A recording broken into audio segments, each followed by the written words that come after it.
بسم اللہ الرحمن الرحیم۔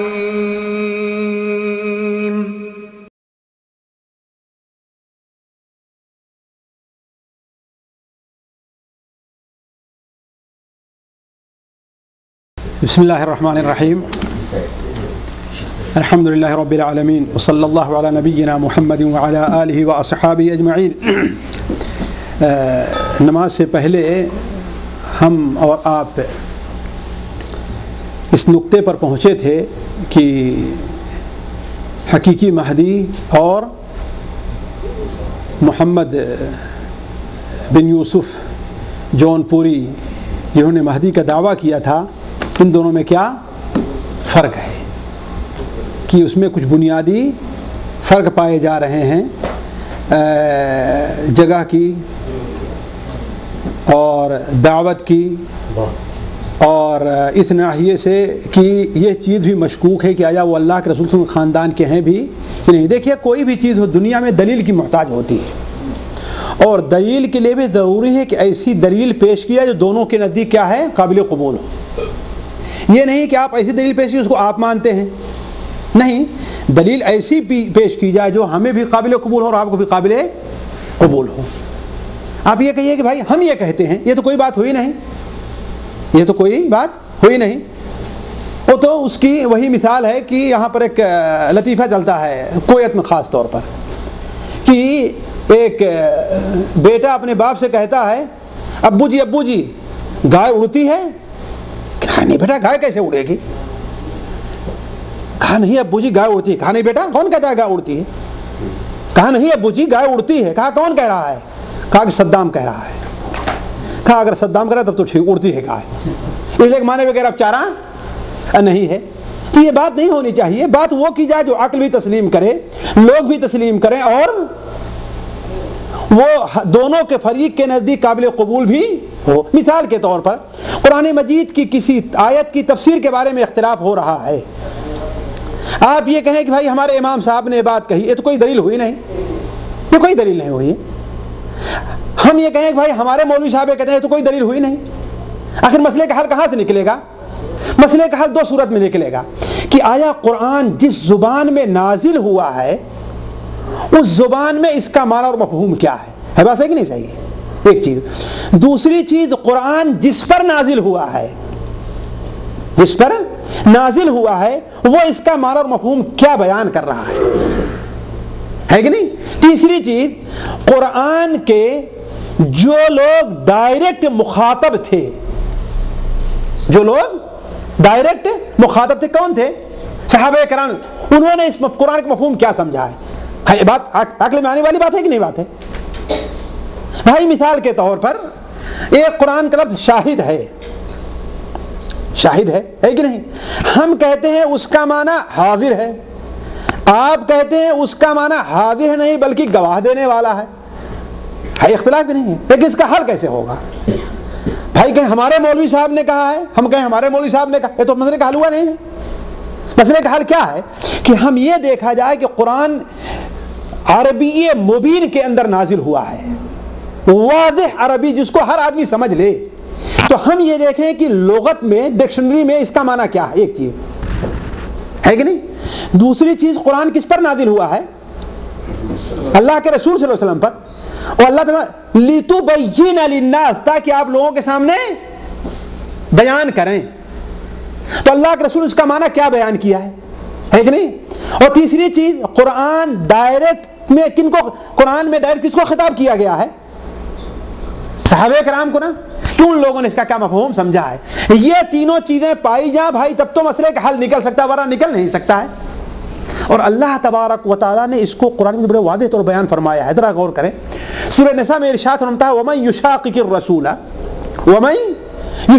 الرَّسُولَ مِن بَعْدِ مَا تَبَيَّنَ لَهُ الْهُدَى وَيَتَّبِعْ غَيْرَ سَبِيلِ الْمُؤْمِنِينَ نُوَلِّهِ مَا تَوَلَّى وَنُصْلِهِ جَهَنَّمَ وَسَاءَتْ مَصِيرًا۔ وَمَن يُشَاقِقِ الرَّسُولَ، جو رسول کی نافرمانی کرتا ہے، بعد اس کے کہ ہدایت کا طریقہ واضح ہو گیا، قرآن آ گیا، قرآن پڑھ کر کے سنا دیا گیا، قرآن کا مفہوم بیان کر دیا گیا، وَيَتَّبِعْ غَيْرَ سَبِيلِ الْمُؤْمِنِينَ، اور مومنین کے راہ کے علاوہ کوئی اور راہ اختیار کرتا ہے۔ واللہ آپ لوگوں سے سوال ہے کہ جس وقت یہ آیت نازل ہوئی مومنین کون سے لوگ تھے؟ جی صحابہ کرام تھے نا۔ اس کا مطلب ہے کہ صحابہ کرام کے علاوہ کوئی دوسرا راستہ اختیار کر رہا ہے تو وہ کیا گمراہی ہے کہ نہیں گمراہی ہے؟ تو سوچنے کی بات ہے کہ آخر کسی بھی چیز کے اختلاف کا حل کیا ہے؟ آپ یہ کہیں کہ ہاں بھائی اس حدیث کا مفہوم یہ ہے اور اس میں ان لوگوں نے یہ اضافہ کر، دلیل کیا ہے اس کی؟ دلیل پیش کیجئے، ہے کہ نہیں؟ یہ تو بچوں والا کھیل ہوا کہ بچے آپس میں کھیلتے رہتے ہیں، ہاں کہتا ہمارا، وہ بچہ کہتا ہمارے ابو اچھے ہیں، وہ کہتا ہمارے ابو اچھے، وہ کہتا ہمارے ابو، مسئلہ کوئی حل ہوتا ہے؟ آپس میں مار پیٹ کے اور کوئی نتیجہ نکلتا ہے؟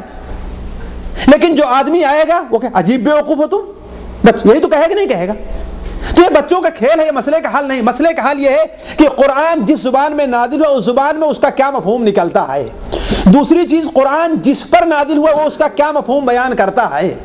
اس لیے کہ اللہ تعالیٰ نے نبی کریم صلی اللہ علیہ وسلم کا جو وظیفہ بیان کیا ہے قرآن مجید میں، هو الذی بعث فی الامیین رسولا منہم یتلو علیہم آیاتہ ویزکیہم ویعلمہم الکتاب والحکمہ۔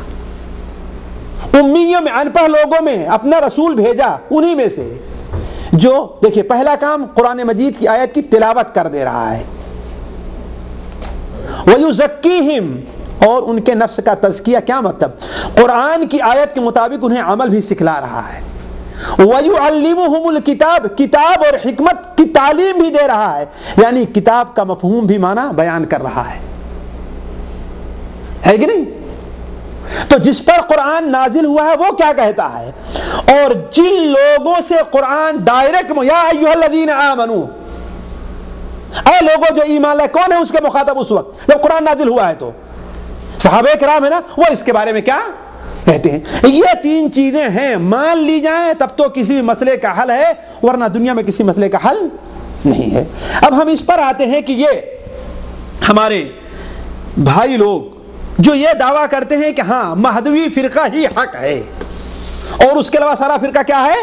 باطل، بلکہ ان کے اصول جو ہیں، دیکھیے ساتھ خلاصہ ان کی تعلیم کا جو ہم نے سمجھا ہے کیا ہے۔